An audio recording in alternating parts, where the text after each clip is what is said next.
السلام عليكم ورحمة الله وبركاته.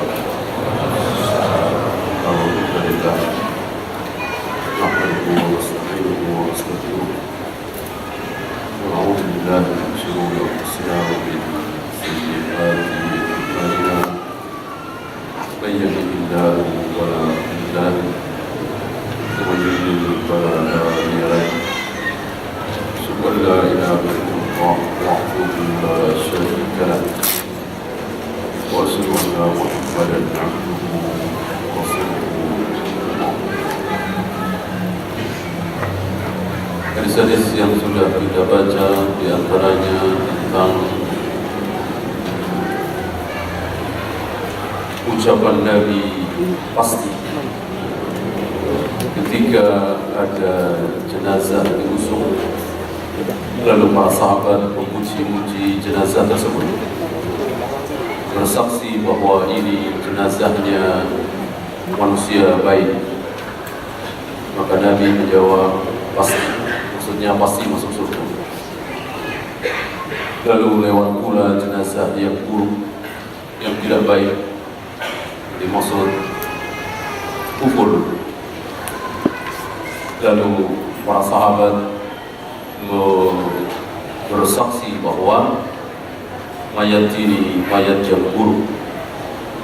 Maka Nabi mengatakan wajib, pasti. Kemudian jaminan Allah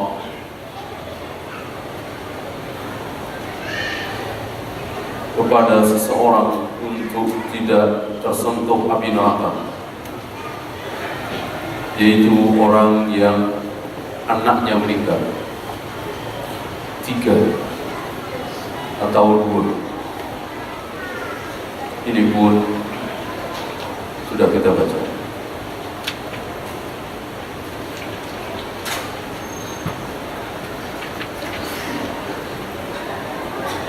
Sekarang kita lanjutkan 953.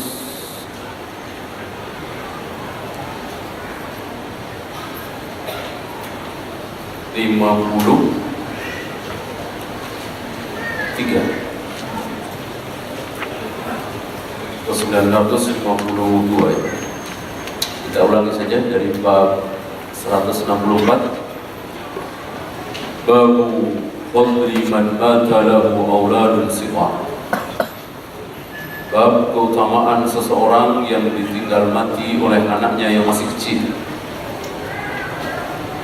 Hadis pertama 952, an Anas radhiyallahu anhu qala qala Rasulullah sallallahu alaihi wasallam, ma min muslimin yamutu lahu thalatha. Seorang muslim yang anaknya mati, anaknya 3 mati, mungkin anaknya 5 mati 3, anaknya 7 mati 3, lam yablughul hijr, anak-anaknya ini belum balik, mungkin 2 tahun, mungkin 3 tahun, mungkin 1 tahun, illa adkhalahum Allahul jannah, maka ada jaminan dari Allah bahwa orang tua ini akan masuk surga dengan kesabaran, kesedihan, menanggung kesedihan anaknya mati 3, bifadli rahmatihi iyyahu, dengan sebab rahmat Allah terhadap anak-anak ini, lewat rahmat anak-anak ini. Sabar. Ini hiburan bagi kita, bagi antum barangkali yang ditinggal mati oleh anak-anak 3 ya. Dan seluruh penderitaan di muka bumi ini akan dibalas dengan kebaikan oleh Allah, asal kita sabar menghadapi. Berapa banyak orang yang amalnya sedikit, sholat sunatnya sedikit, puasa sunatnya sedikit, tidak berjihad, tidak banyak melakukan ibadah, tapi di akhirat mendapatkan keutamaan besar. Karena apa? karena dia banyak menderita waktu di dunia dan dia bersabar. Inilah keadilan Allah Maha Adil. Maka setiap kali kita mendapati ujian, musibah, penderitaan, hiburan bagi kita bahwa ini akan diganti dengan kebaikan oleh Allah nanti di jannah. Ya. Sebaliknya kita yang tidak pernah ditimpa musibah, yang hidup nikmat, nyaman, tentu kita pergunakan sebaik mungkin untuk taat kepada Allah. Yang banyak musibah mungkin tidak banyak hadir di majelis ilmu, ngurusin sakitnya, ngurusin keluarganya, bahkan untuk mencari uang 50.000, 100.000 sehari, dia harus dari pagi sampai sore, bahkan sampai malam. Tidak ada sempat untuk melakukan ibadah-ibadah tambahan. Sementara antum banyak waktu luang, pergunakan sebaik-baiknya. Banyak jalan menuju kebaikan. Ini sudah dibahas oleh beliau di bab-bab awal. Tidak bisa dengan ini, tidak bisa dengan ini. Kita berlomba dalam melakukan kebaikan.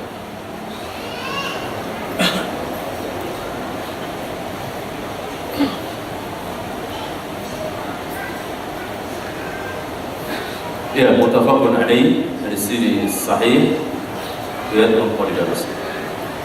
Yaqul hadis, auladul muslimina fil jannati li'annahu yub'adu anna Allah yaghfiru lil albab bi fadli rahmatihi lil abna'. Anak-anak kaum muslimin jika mati maka dipastikan berada di surga.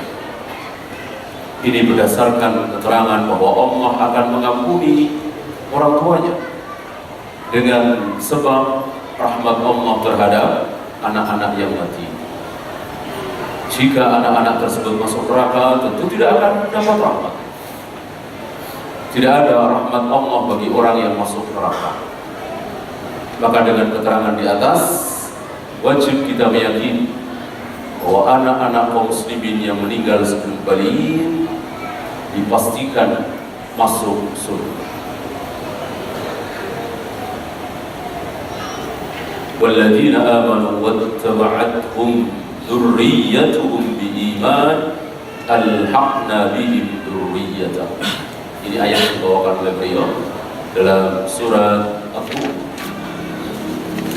Orang-orang yang beriman lalu diikuti oleh keturunan, secara otomatis anak-anak agama anak mengikuti agama ayahnya.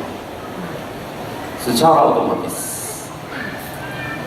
orang Kristen anak-anaknya otomatis jadi Kristen, orang Buddha anak-anaknya otomatis jadi orang Buddha. Itu juga kaum muslimin, secara otomatis anak-anaknya menjadi muslim, walaupun dia belum paham syahadat itu apa, sholat itu apa. Dia hanya ikut-ikutan mengucapkan kalimat-kalimat Islam, la ilaha illallah, bismillah, Allahu akbar, maka sudah dinyatakan sebagai kaum muslim, walaupun baru 3 tahun, 4 tahun, 5 tahun. Maka jika meninggal, masuk surga.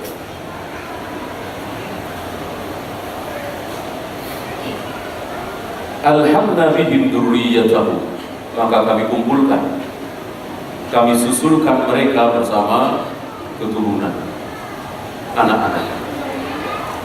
Dari riwayat bahwa di surga ada satu khaymah, satu tempat besar. Nah, di situ sekeluarga besar dengan penuh keceriaan, kebahagiaan mereka berkumpul, melebihi kebahagiaan mereka ketika berkumpul satu keluarga besar di sebuah gedung megah, istana mewah. Itulah jannah. Yang kedua, yang terakhir, man sabara 'inda faqdi auladi wa ihtasab adkhalahu Allahul jannah. Barang siapa yang bersabar ketika kehilangan anak, mati anaknya, lalu dia berihtisab, Ingat istisab ya, berharap pahala.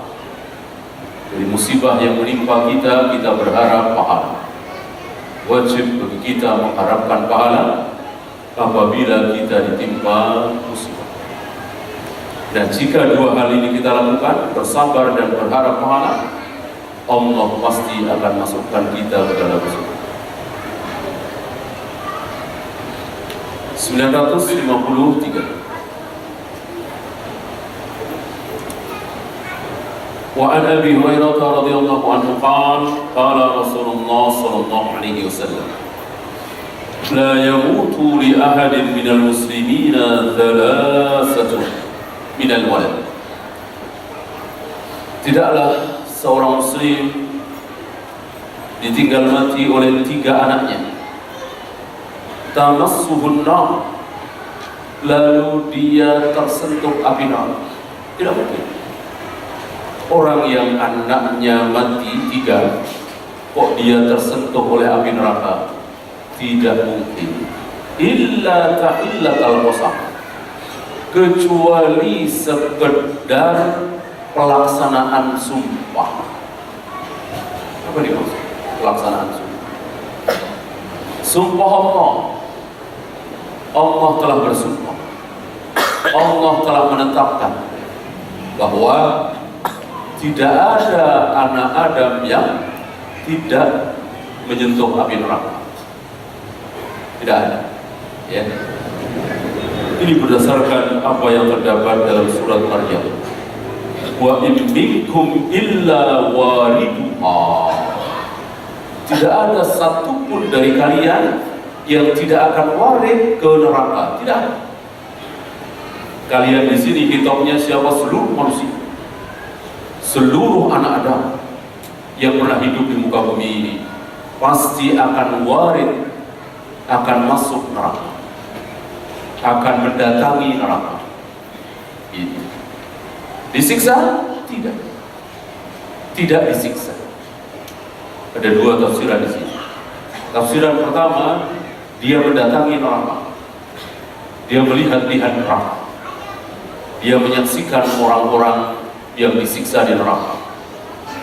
Orang-orang yang dulu membenci dia, orang-orang yang dulu memfitnah dia, orang-orang yang dulu waktu di dunia mencaci maki dia, dan seterusnya. Ini tambahan nikmat. Menyaksikan musuh-musuhnya sedang disiksa di neraka. Berarti dia datang. Tafsiran kedua, jasad, sirat, jembatan. Karena jembatan itu berada di atas Jahannam, dan jembatan itu terkena api neraka. Maka tidak ada manusia yang tidak melewati sirat. Seluruh manusia melewati sirat. Ada yang selamat, ada yang tidak. Kemudian Allah selamatkan orang-orang yang bertakwa, dan Allah binasakan orang-orang yang kafir. Ini yang dimaksud tafsiran. Jadi kalau toh orang yang kehilangan 3 anaknya mati itu akhirnya tersentuh api neraka, itu sekedar tahillatal qasam, sekedar pelaksanaan janji Allah, sumpah Allah bahwa memang tidak ada manusia yang tidak tersentuh neraka, tetapi tidak panas, tidak sakit. Barangkali ada pertanyaan, bagaimana tersentuh api neraka tidak panas, tidak sakit? Tentu jawabnya mudah sekali. Sangat-sangat mudah bagi Allah. Lihat Nabi Ibrahim, di dunia saja sanggup Allah tampakkan orang dibakar tapi tidak panas, apalagi di akhirat. Jadi lebih tampak lagi tentunya dan mudah bagi Allah. Ini tambahan hiburan bagi orang yang ditinggal mati oleh anaknya 3.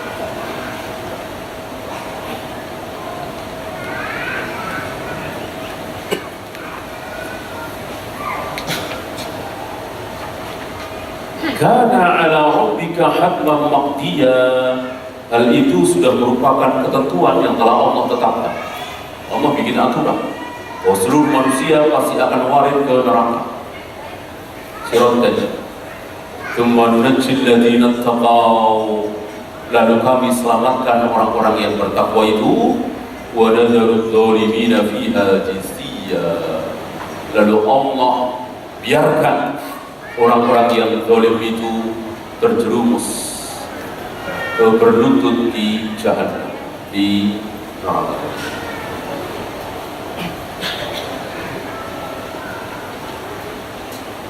Fikul hadis bayanu fadli sabri 'inda al-musibah wa talabil 'iwati min Allah. Keterangan tentang keutamaan bersabar ketika menghadapi musibah dan disunahkan minta iwad. Apa iwad? Ganti dari Allah. Ya, masih ingat kisah yang pernah kita baca dulu, Ummu Sulaim. Ummu Sulaim, istri dari Abu Talha, anaknya meninggal. Ummu Sulaim ingin mendapat ganti anak lagi dan ingin segera. Maka ketika suaminya yaitu Abu Talha pulang, Ummu Sulaim tidak buru-buru ngasih tahu kalau anaknya meninggal. Abu Talha waktu itu sedang pergi safar, anaknya mati. Nah, Ummu Sulaim tidak buru-buru memberitahu bahwa anak kita meninggal. Luar biasa wanita sahabiyah Ummu Sulaim. Hari ini wanita, apalagi anaknya meninggal, baru mencret-mencret saja udah telepon suami, ya kan? Repotin suami. Ini anaknya mati, diem saja. Karena apa? Karena mengincar dia. Nah, kebetulan malam itu Abu Talha tidak menanyakan di mana anaknya, di mana. Ya. Ummu Sulaim buru-buru berdagang. Ini disaksikan oleh anaknya Anas bin Malik. Anas mengatakan, aku belum pernah melihat ibuku dandan secantik itu. Dia berhias di hadapan suami. Ya karena cukup lama tidak bertemu, rindu, maka jima. Ya, setelah jima baru Ummu Sulaim mengatakan bahwa anak kita telah meninggal. Ya, coba kalau dikasih tahu dari tadi, tentu nggak jima, ya kan? Nggak mendapatkan apa yang diharapkan oleh Ummu Sulaim. Atau kalau jima kelamaan nanti, ya kan beda keadaan suami ketika sedih dan tidak, ya kan? Nah, pagi harinya datang kepada Nabi dan Nabi mendoakan, Barakallahu fi lailatikuma. Semoga Allah memberkati malam kalian berdua. Dan betul dari jima malam itu Ummu Sulaim hamil. Dan lahirlah seorang bayi yang ditahnik langsung oleh Nabi. Dan Nabi memberikan nama Abdullah. Dan dari Abdullah ini disaksikan oleh para tabi'in, Abdullah ini akhirnya punya 9 anak. Semuanya hafal Al-Quran, semuanya alim. Ini keberkahan malam. Ya, satu mati diganti 9, 10 dengan Abdullah. Ya, karena cucu itu di manzilatil walad. Cucu, cicit ke bawah itu keadaannya seperti anak, mengalir pahalanya. Ya, inilah iwal, inilah ganti dengan berusaha tentunya jima. Ya. Jazaa'us sabirina al-jannah. Balasan bagi orang-orang yang bersabar adalah surga. Balasan yang tidak ada tandingan.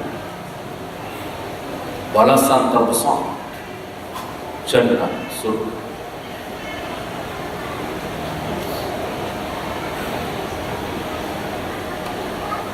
ma min ahadin illa sayamurru 'ala as-sirat al-mansub 'ala matn jahannam.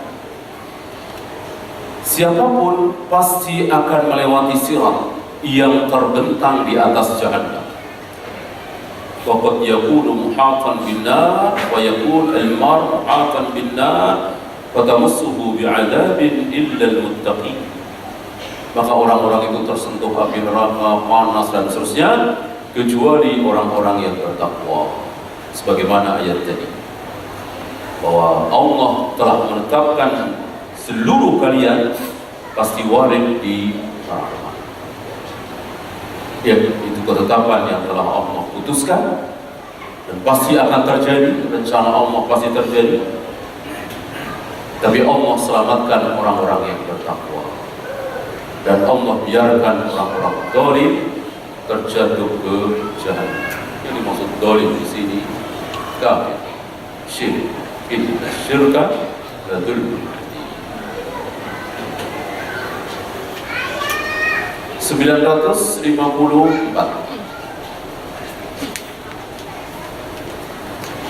Wa an Abi Sa'id Al-Khudri radhiyallahu anhu. Dari Abu Sa'id Al-Khudri, semoga Allah meridainya, dia berkata, Ja'at imra'atun ila Rasulillah sallallahu alaihi wasallam. Datang seorang wanita kepada Nabi sallallahu alaihi wasallam. Wanita ini berkata, Ya Rasulullah, wahai Rasulullah, dhahaba ar-rijalu bihadithik. Laki-laki mendapatkan hadis-hadismu. Istilah hadis sudah masyhur di zaman ketika Nabi masih hidup.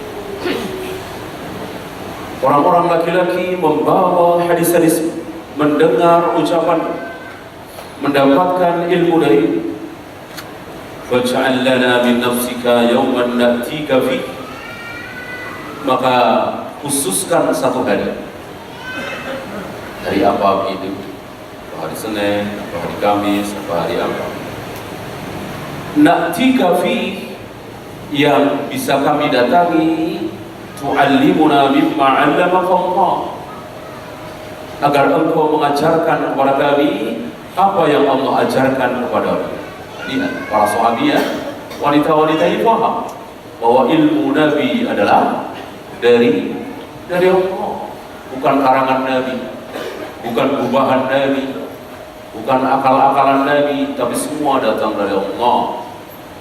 Tu'allimuna mimma 'allamaka Allah, ajari kami ilmu yang telah Allah ajarkan kepada engkau. Kami siap menerima. Ya. Karena dengan alasan teknis, mungkin para sahabiah tidak seperti ini, sampai belakang sana bisa mendengar, kan belum ada pengeras suara.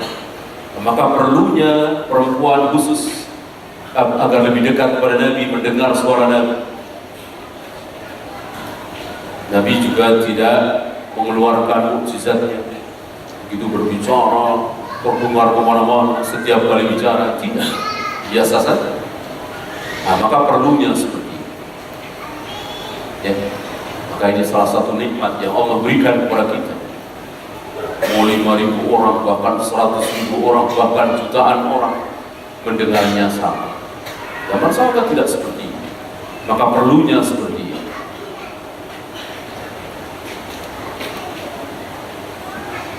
Maka Nabi mengatakan, Ijtami'na yawma kada wa kada.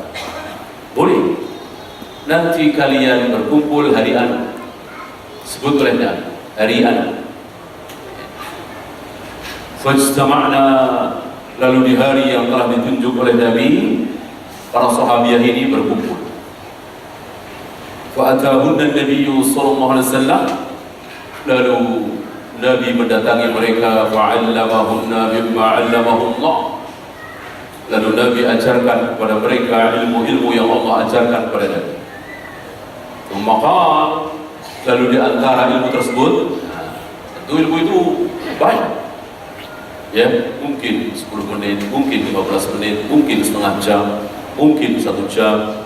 Ya, tentu tidak dibawakan semua di sini, tapi satu kalimat yang dihafal oleh Abu Sa'id Al-Khudri. Apa? Ma min kunna min imra'atin tuqaddimu salasatan minal walad. Siapa di antara kalian, wahai perempuan, yang ditinggal mati oleh 3 anak, illa kanu laha hijaban minan nar, maka itu menjadi hijab, menjadi penghalang antara dia dengan neraka. Mati 3 orang. Faqalat imra'atun, ada seorang wanita yang bertanya, wasnain, bagaimana kalau 2 ya Rasul? Nabi menjawab, wasnain, ya, 2 cukup. 2 cukup. Ada beliau membawakan fawaid, termasuk 1, mungkin dengan riwayat lain. Ya, artinya tidak sia-sia. Tidak boleh kita mengatakan itu kan 3, 2, kalau 1 enggak, tambah 1 lagi, ya enggak. Ya. Artinya ya 1 tetap ada keutamaan. Ya. Kalau kita berharap mati 1 lagi, kan nggak boleh. Ya.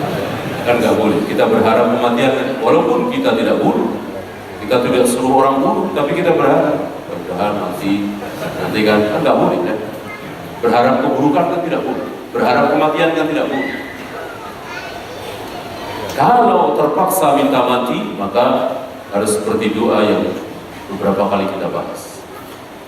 Allahumma ahyini ma kanatil hayatu khairan wa tawaffani idza kanatil wafatu khairan.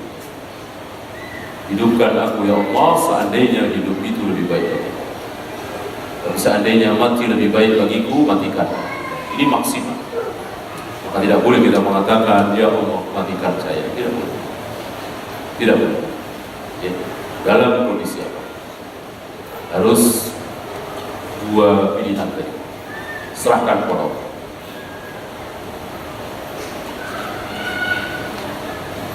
Muttafaqun alaih. Fikul hadis. Jawazu talabil nisa'i min al-'alim an yu'allimahunna asy-syari'ah. Bolehnya para wanita minta kepada seorang alim untuk diajari syariat-syariat Islam. Boleh. Khusus, tentu tidak ada fitnah. Boleh. Ya, berarti pengajian khusus ibu-ibu, pengajian khusus wanita, karena memang keperluannya agak khusus, atau memanfaatkan waktu yang ada, laki-laki bekerja di kantor, boleh. Boleh. Yang tidak ada contoh dari Nabi dan tidak disukai oleh para ulama, sebagian mengharamkan, itu khusus remaja. Jadi tidak ada. Tidak ada Nabi mengumpulkan para remaja, ya, remaja Mesir. Tidak. Maka Ibn Abbas, Anas bin Malik dan seterusnya bercampur dengan yang besar-besar. Ilmu adalah ilmu, tidak ada hubungannya dengan umur. Walaupun masih kecil, walaupun masih remaja, tetapi sanggup mengikuti pelajaran bersama para syuyukh, bersama orang-orang tua, nggak masalah. Tidak masalah. Tunggal Imam Malik terkagum-kagum dengan Syafi'i yang sudah hafal Al-Muwatta. Berapa umur Syafi'i waktu itu? Ya, belum banyak. Belum 15 tahun, 9 atau 10 tahun. Ya, Imam Malik sudah terkagum-kagum dan diberi tempat. Begitu juga Imam Bukhari ketika membetulkan hafalan gurunya Ubaid, guru besar dari Al-Imam Al-Bukhari, yang awal-awal kitab Bukhari menyebut nama Haddatsana Ubaid. Haddatsana Ubaid. Itu hafalan Ubaidi agak terselit, tergelincir, dibetulkan oleh Imam Bukhari. Berapa umur Bukhari waktu itu? 19 tahun. masih remaja. Ya, maka tidak ada pengajian khusus remaja. Ya, tidak disukai. Kalau khusus wanita ada.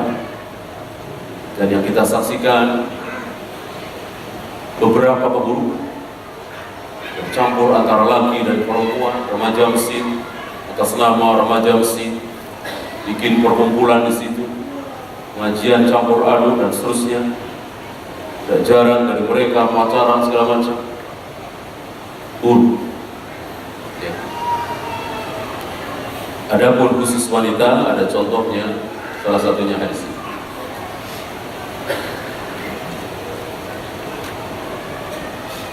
Jawazu taksisi yaumin li ta'limin nisa. Bolehnya mengkhususkan satu hari untuk memberikan pelajaran kepada para wanita. Melihat dari fawaid yang beliau keluarkan, sepertinya ini tidak terus menerus. Ya. Mungkin sekali, dua kali. Karena Nabi mempunyai majlis. Ya. Majlis yang rutin. Sekali. Adapun majelis beliau di mana saja, sebagaimana sebagian ulama majelisnya di mana saja, keluar dari masjid berdiri ditanya tentang ilmu, menjawab, tanya tentang ilmu, atau sedang duduk di kebun kelilingi beberapa sahabat, ya, penuh dengan ini. Adapun yang khusus sepekan sekali. Yang bagi 'ala al-'alim tanbihul muta'allim 'ala umurin huwa bihajatiha akthar min ghayriha fa huwa Rasulullah sallallahu alaihi wasallam ba'da an 'allama an-nisaa wa haddahunna 'ala as-sabri inda faqdil awlad li'annahunna yukthirna an-niyahah. Para Nabi tahu bahwa para wanita itu banyak meratap. Para wanita itu banyak meratap. Jelas, lebih banyak wanitanya daripada laki-laki. Sama-sama tidak tahu agama atau sama-sama tahu agama, tetapi suaminya diam saja. Mungkin hanya meneteskan air mata. Istrinya teriak-teriak. Istrinya marah. Nah, karena Nabi tahu, maka Nabi memberikan rangsangan kepada para wanita untuk tidak meratap tapi bersabar. Karena jika ditinggal mati oleh anaknya 3 atau 2 atau 1, itu menjadi penghalang hijab antara dia dengan neraka. Ya. Dan beliau tahu betapa wanita itu banyak meratap.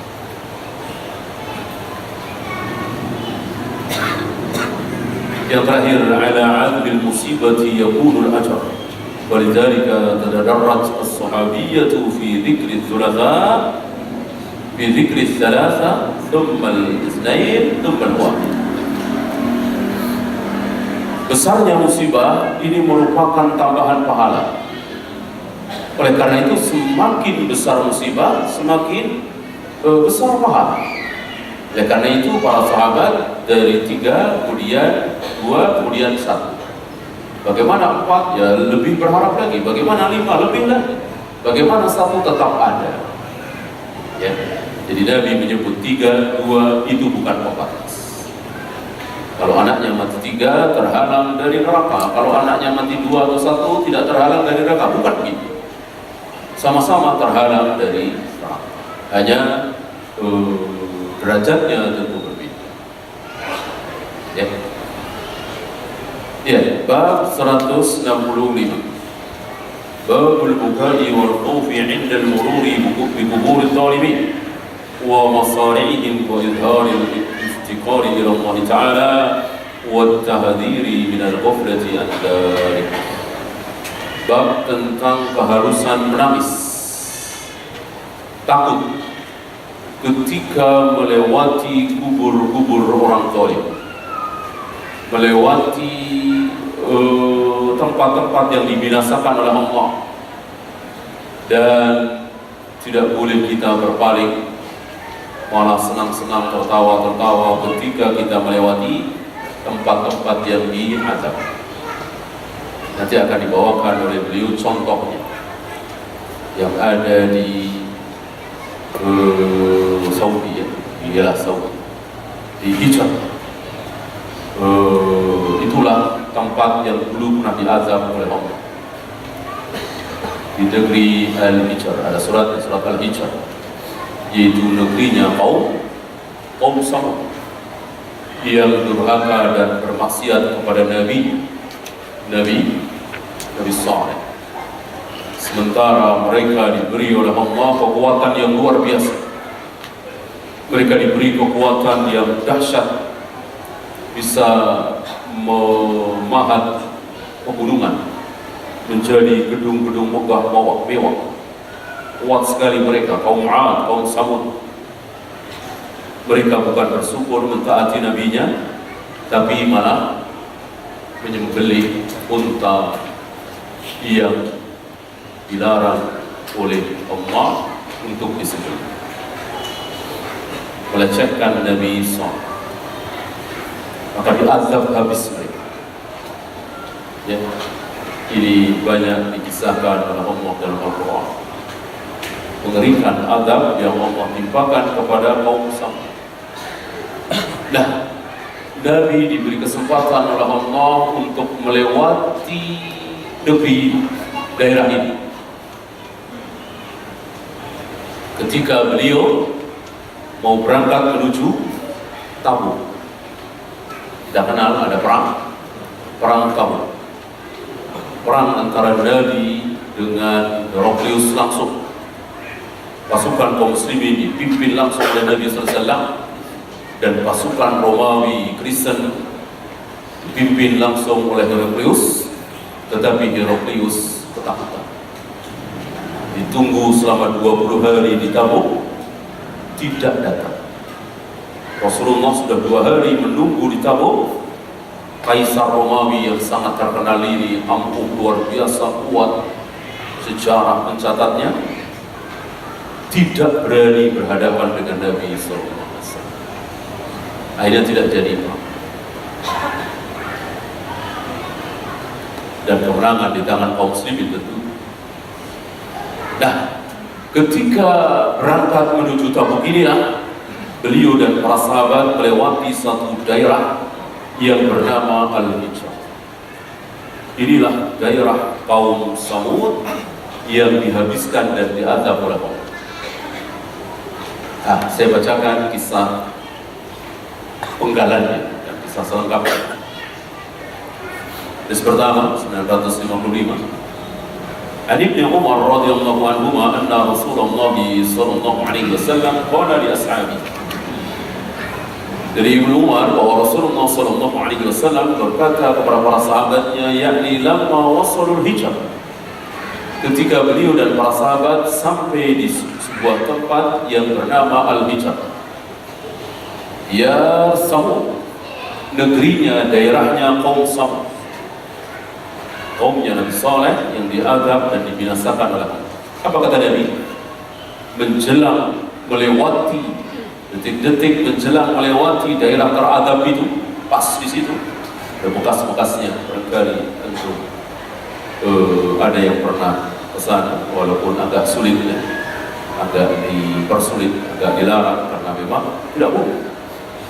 tidak boleh secara hukum haram kecuali memenuhi syarat. Apa syaratnya? Ini menunjukkan bahwa pemerintah Saudi taat kepada Allah, ya, mentaati Nabi SAW. Tidak seperti orang-orang kufar atau sebagian kaum muslimin di negeri kita. Tidak perlu. Yang penting jalan-jalan, lihat-lihat, ini peninggalan dulu, disiksa, melihat sambil lucu, ketawa. Tidak boleh. Tidak boleh melewati daerah yang telah diazab oleh Allah kecuali memenuhi syarat. Apa syaratnya? Saya bacakan. Kata Nabi, la tadkhulu ala haula'il mu'adzabin. Jangan kalian masuk ke daerah yang diazab oleh Allah itu. Daerah Al-Hijaz, kaum Samud.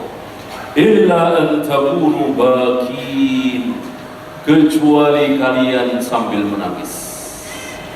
kecuali kalian sambil menangis. Tentu ini tidak mudah, iya kan? Menangis kan tidak mudah. Kalau diam saja, apalagi sambil tertawa, sambil lucu-lucu, tentu tidak boleh, haram.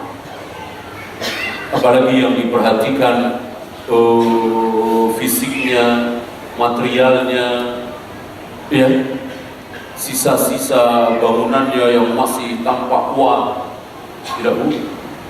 Yang harus diperhatikan bahwa di sini ada manusia kuat luar biasa. Entah berapa ribu tahun yang lalu Allah kuatkan mereka, tetapi mereka tidak bersyukur, kufur, tidak taat pada Nabi Saleh, lalu Allah binasakan. Dan kita akan bernasib seperti itu kalau kita berkelakuan seperti mereka. Maka takut jadi. Nah, itu yang dimaksud. Walaupun mungkin tidak sampai meneteskan air mata, tetapi ada usaha, tafakkur. Tafakkur. Itu juga sunnah ketika kita melewati daerah yang pernah diadap tsunami misalnya, gempa Jogja misalnya, gempa di mana tanah longsor. Ketika kita berada di depan situ, kita membayangkan bahwa keadaan seperti ini juga bisa menimpa saya, menimpa kita. Ya, kalau kita tidak bersyukur seperti mereka. Jadi ambil pelajaran, bukan napak tilasnya, sekedar ingin tahu. Fa illam takunu bakin, kalau kalian tidak menangis, fala tadkhulu alaihim, jangan coba-coba masuk ke daerah itu. Jangan masuk ke daerah Al-Hijr, daerah Asah, kecuali kalian sambil menangis. La yusibukum ma asabakum, la yusibukum ma asabakum, karena bisa saja kalian akan tertimpa apa yang telah menimpa mereka. Tidak mustahil, karena kita tidak menangis, tidak tafakkur, tidak merasa takut terhadap dosa-dosa mereka, lalu Allah menimpakan kepada kita apa yang telah Allah timpakan kepada mereka. Waliyadzubillah. Wa fi riwayatin, di riwayat lain dikatakan, lamma marra Rasulullah sallallahu alaihi wasallam bil Hijr, tatkala Rasulullah sallallahu alaihi wasallam melewati daerah Al-Hijr tersebut, beliau bersabda, la tadkhulu masakin alladziina zalamu anfusahum, jangan kalian masuk melewati tempat orang-orang yang telah menzalimi diri mereka. Ayyusibakum ma asabahum, agar kalian tidak tertimpa apa yang telah menimpa mereka, illa an taqulu baki, kecuali kalian sambil menangis. Thumma qanna'a Rasulullah sallallahu alaihi wasallam ra'sahu, lalu Nabi sambil melewatkan, harus melewati jalan menuju Tabuk, harus melewati, atau yang terdekat harus melewati itu. Maka Nabi melewati daerah Al-Hijr itu sambil menundukkan kepalanya, wa asra'a siyar, lalu beliau mempercepat jalannya, hatta ajazal wadi, sampai beliau meninggalkan wadi tersebut, tempat tersebut. Ya. Walaupun barangkali tidak ada riwayat di sini Nabi menangis, tapi ada usaha dengan menunduk, bertafakur, membayangkan, takut. Oleh karena itu, dalam fawaidnya Salim menjelaskan hal ini. Jadi tidak harus sesenggukan keluar air mata, yang penting tadabbur, tafakur, bahwa di tempat ini ada hamba-hamba Allah yang telah diberi nikmat oleh Allah, sekarang binasa dan disiksa dan musibah yang luar biasa. Tentu kita akan takut, ya, walaupun mungkin tidak meneteskan air. Fiqhul hadits. Al-buka'u yub'atsu 'ala at-tafakkur wal-i'tibar, menangis itu diakibatkan oleh tafakkur, i'tibar, mengambil pelajaran. Kan menangis itu bukan sekedar air mata jatuh dari mata kita. Kalau menangis itu sekedar air mata jatuh dari mata kita, ya cari aja cabai, apa bawang, apa kan? Kan menangis bukan menetesnya air mata dari mata kita, tetapi karena tafakkur, iktibar, karena berpikir, karena iktibar, mengambil pelajaran. Itu intinya. Yang jadi pemahaman beliau, pemahaman yang sangat bagus. Faka'annahu amarahum bitafakkuri fi ahwalin tujibul buka. Maka Nabi memerintahkan kepada para sahabat untuk bertafakkur, membayangkan, memikirkan, mengambil pelajaran tentang kaum Samud yang sekarang sedang berada di bawah kaki kita. Entah sedang diapakan oleh Allah yang jelas disiksa. Jelas pasti karena mereka kufur terhadap syariat ini, tidak boleh diragukan. Dan itu berdasarkan nas langsung Al-Quran. Pasti mereka disiksa luar biasa. Sementara dulu mereka menyombongkan diri. Nah, ini yang bisa membawa para sahabat untuk menangis. Min taqdirillah ta'ala ala ulaik bil kufri ma'a tamkirihi lahum fil ardh. Mereka diberi kekuatan di muka bumi, bukannya bersyukur malah kubur, dan mereka menyia-nyiakan waktu yang panjang. Waktunya panjang sekali. Ya, Allah berikan kepada mereka. Ya, kita selalu dulu sallallahu alaihi Muhammadin sallallahu alaihi wasallam wa akhiru da'wana alhamdulillah. Alhamdulillah.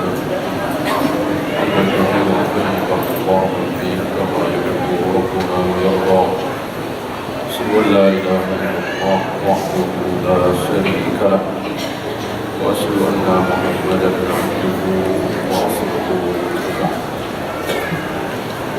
Ada beberapa poin lagi, tapi sebelum kita lanjutkan, ada barangkali ini menambah tabungan pahala kita. Saudara kita bernama Rifki, anaknya 1 tahun tertimpa musibah jatuh, sekarang dirawat di rumah sakit. Katanya ada lumpuhan otak. Nanti kita ringankan beban dia. Saya kira jarang absen di majelis ini, cuma malam ini tidak ada. Nanti ada kain putih di belakang yang akan dihampar oleh Roni nanti untuk bisa berikan bantuan semampu antum. Mudah-mudahan bisa menyelamatkan kita dari api neraka. Wattaqullah walau bisyikki tamrah. Mestinya kita beramal itu ingat risiko. Adapun sembuh dan seterusnya urusan Allah. Setiap kali ada hal-hal seperti ini, kita teringat bahwa ini jalan dari Allah. Allah membukakan jalan untuk kita masuk surga, menyelamatkan diri dari neraka. Ya, manfaat akhiratnya bukan manfaat dunia. Ya, ada 4 poin lagi.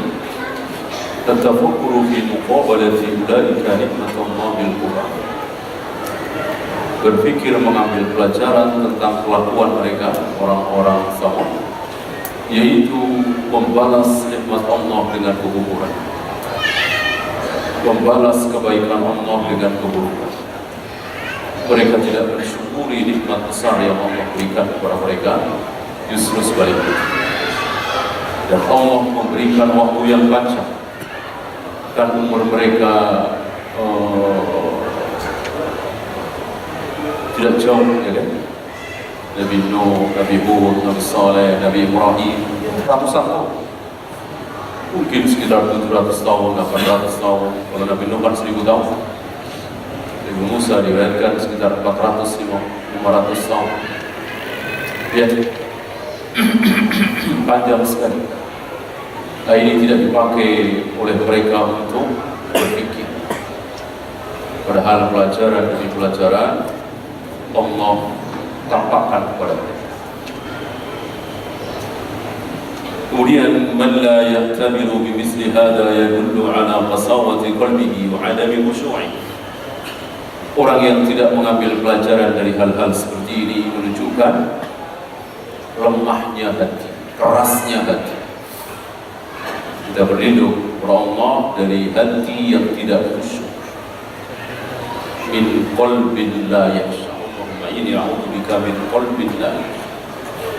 Ya Allah, aku berlindung kepada Engkau dari hati yang tidak khusyuk, dari jiwa yang tidak pernah puas, dari doa yang tidak dikabulkan. Salah satu musibah jika kita tertimpa seperti ini, doa tidak dikabulkan, hati tidak khusyuk, keras, jiwa tidak pernah puas.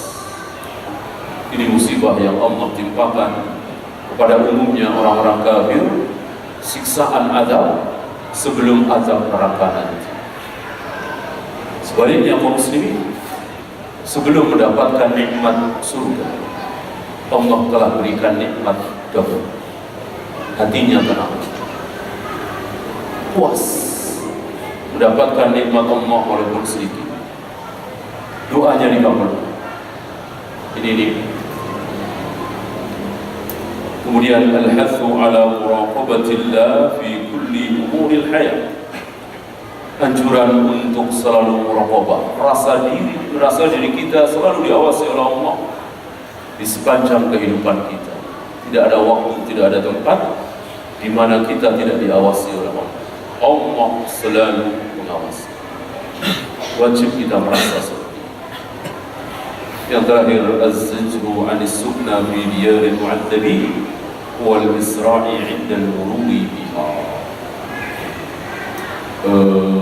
Larangan untuk berada di tempat di mana tempat itu merupakan negeri daerah yang diazab. Saya kira itu kita tahu tempat-tempat mana yang telah diazab oleh Allah di negeri kita ini. Jangan berlama-lama, jangan bermain-main, rekreasi, jalan-jalan di tempat-tempat seperti ini, kecuali memenuhi syarat tadi: bertafakur, bertadabbur, iktibar, dan kita merasa takut dan bisa menangis. Minimal hati kita menangis. Ya. Allah Ta'ala. Ada pertanyaan? Bagaimana jika ada seorang anak meninggal dari kecil mengalami keterbelakangan mental? Apakah masuk surga atau neraka meninggalnya setelah balik? Iya. Karena walaupun balik, walaupun usia 20 tahun, 25 tahun, tapi dia tidak bisa berbuat apa-apa. Bergerak tidak bisa, berbicara tidak bisa, mendengar tidak bisa. La yukallifullahu nafsan illa wus'aha. Jelas dia tidak sholat, tapi Allah Maha Rahim. Allah akan masukkan ke dalam surga insyaallah ta'ala, karena dia tidak sholat, menerima pelajaran Islam itu apa, syahadat itu apa, sholat itu apa, tidak sah. Apakah tempat-tempat yang dimaksud di hadis 955 tadi termasuk diantaranya Gunung Merapi, UTC, Semenanjung, apa ini? Mungkin ini azab yang tentu Allah yang membinasakan. Gunung meletus, tsunami, gempa bumi dan seterusnya. Bukan tawuran misalnya ya, yang dibikin manusia, bom, itu beda. Azab Allah tentu Allah yang melakukannya secara langsung. Sebagaimana kaum 'Ad, kaum Samud, kan Nabi tidak menunjuk daerah-daerah peperangan. Kalau termasuk perbuatan manusia, ya mungkin lembah Badar. Tidak ada riwayat beliau melewati lembah Badar dengan mengucapkan seperti itu, karena itu kan peperangan, perbuatan manusia. Adakah siksa kubur bagi anak muslim yang meninggal ketika beribadah? Tidak ya, insyaallah tidak, insyaallah tidak. Karena ada pertanyaan. Dan pertanyaan ini akan dibebankan kepada mukallaf yang sudah balik. Sebagaimana janji Allah tadi, Allah tidak akan membebani seseorang di luar kesanggupan. Nanti bayi setahun 2 tahun dia tidak sanggup. Ya, menjawab 3 pertanyaan. Adakah doa khusus kepada anak yang meninggal? Allah kita tidak ada. Secara atau ihtisab tadi, jika meninggalnya dalam usia sebelum 7 hari, apakah diakikahkan? Tidak. Akikah disunahkan ketika bayi kita berumur 7 hari. 6 hari tidak, 5 hari tidak, 8 hari tidak, 9 hari tidak. Adapun riwayat 14 hari, 21 hari ini pun tidak sah. Maka satu-satunya yang sahih dicontohkan oleh Nabi di hari ke-7. Ya. Dan ini tidak wajib karena Nabi sendiri tidak mengakikahi Ibrahim. Nabi mengakikahi Hasan dan Husain, tetapi Ibrahim putra beliau sendiri malah tidak diakikahi. Tidak ada riwayat Ibrahim putra beliau diakikahi. Bahkan ketika meninggal juga tidak disolati, karena menyolati anak yang mati tidak wajib. Bukannya tidak boleh, bukannya bid'ah, boleh, tapi tidak wajib. Mayat yang boleh disolati, boleh tidak adalah mayat yang mati syahid dan mayat yang belum menikah. Apa hukum orang yang meninggalkan sholat? Dosa besar, kufur. Tapi kufrun duna kufrin, bukan kufur yang mengeluarkan seseorang dari Islam, kecuali dia membantah wajibnya sholat. Kalau dia membantah wajibnya sholat, meyakini, mengatakan bahwa sholat tidak wajib, tidak perlu, tentu kafir, keluar dari Islam. Tapi hanya karena malas, maka dosa yang luar biasa besar. Tidak ada tandingannya setelah syirik. Lebih besar daripada dia membunuh orang tuanya, menzinai, bahkan memperkosa ibunya, sebagaimana yang sudah sering kita bahas. Tidak ada dosa menyamai dosanya orang meninggalkan sholat di rumah. Apakah hukum menjawab salam bila berada di dalam kamar mandi? Yang penting tidak sedang buang air, karena haramnya menjawab salam, menyebut asma Allah itu ketika sedang buang air, bukan di tempat buang air. Karena kita tahu di zaman Nabi tidak ada tempat khusus. Berarti kan hukum baru ini, ya kan? Di zaman Nabi kan tidak ada tempat khusus buang air. Isi gitu. Nabi buang hajat ke kebun, keluar. Ya. Nah, tentu ketika sekarang ada, bagaimana muncul hukum baru? Ya kan? Maka Nabi tidak menjawab salam ketika beliau buang air. Bagaimana membaca bismillah sebelum wudhu di kamar mandi? Ini jawabannya sama. Ya. Membaca bismillah tidak boleh kita ucapkan ketika kita sedang buang air, sedang jima, bukan di mana kita berada. Adapun di mana kita berada, kita boleh menyebut asma.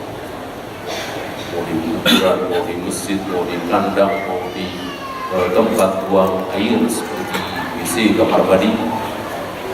Ini saya kira pendapat yang rajih di antara dua pendapat lain.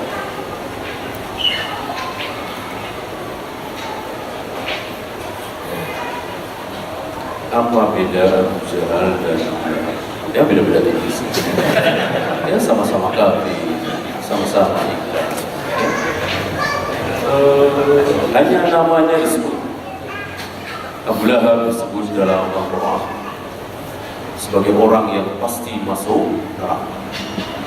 Padahal ketika namanya disebut, ayat ini turun, Abu Lahab sudah mati apa masih hidup? Masih.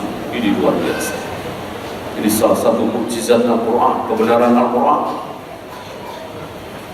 Padahal Abu Lahab kan bisa saja dia mengelabui Al-Quran ini kan, Kalau Allah lemah, kalau Abu Lahab hebat, ya pura-puranya masuk Islam. Batal Al-Quran, ya kan? Nah, itulah Allah, itulah Abu Lahab. Abu Lahab tidak bisa berbuat apa. Walaupun Abu Lahab ingin sekali meredahkan Al-Quran, memojokkan Nabi SAW, tidak sama. Sudah dicap oleh Allah, pasti masuk neraka. Sayasla naran dzata lahab. Dia pasti akan masuk neraka.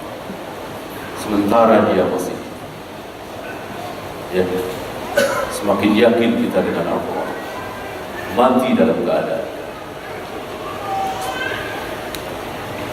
Bagaimana menghadapi orang yang mengaku punya hutang ke orang tua yang sudah meninggal, sedangkan hutang tersebut tidak ada bukti tertulis apa dan jumlahnya cukup besar. Hutang kepada orang tua yang sudah meninggal, berarti jatuh ke ahli waris yang lain. Dia minta keikhlasan. Kalau orang tua udah nggak mungkin, kan sudah meninggal ya. Berarti jatuh ke ahli waris. Berarti saudara-saudara dia ya. Nah, tinggal musyawarah saja dengan saudara-saudara. Apakah harus dipenuhi kewajiban dia terhadap saudara-saudaranya karena ini termasuk kata waris, atau mungkin saudara-saudaranya mengikhlaskan, mengingat dia miskin misalnya. Bagaimana menjamaah setiap anak lahir dalam keadaan fitrah,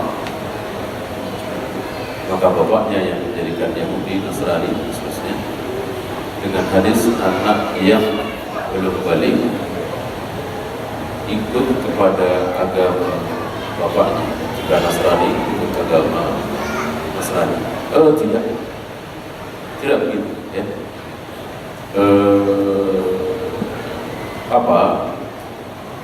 Orang nantinya akan beragama apa, itu ikut orang tuanya, dan itu kenyataan yang kita saksikan. Bukan berarti kalau anak pendeta umur 1 tahun otomatis dia Nasrani, neraka, tidak, bukan itu. Ya. Agama seseorang akhirnya seperti apa kalau dewasa, itu umumnya ikut orang tua. Ya. Dan itu yang kita lihat. Ya, karena itu kita tidak boleh memastikan ini akan anak pendeta nanti umur 1 tahun berarti pasti neraka. Tidak. Kembali kepada kaidah tadi lah yang paling ya. Kalau anak-anak muslim jelas sudah dibahas tadi. Anak-anak orang kafir kita tidak boleh memastikan bahwa mereka pasti masuk neraka, kecuali sudah baik. Ya. Jadi dua hadis tadi tidak bertentangan, justru saling. Bagaimana hukum mengunjungi tempat-tempat seperti candi, keraton dan seterusnya? Ya, ketika itu merupakan simbol-simbol kekufuran, tempat-tempat peribadatan, apapun namanya diberikan, cagar budaya, kekayaan budaya bangsa Indonesia, pelestarikan budaya segala macam. Kalau isinya ada ritual-ritual kufur, maka haram kita mendatangi. Ya, datangi tempat-tempat lain masih banyak, insya Allah. Ya, itu saja. Mudah-mudahan bermanfaat. Kita akhiri. Subhanallah wa bihamdihi, asyhadu an la ilaha illa anta, astaghfiruka wa atubu ilaik. Assalamualaikum.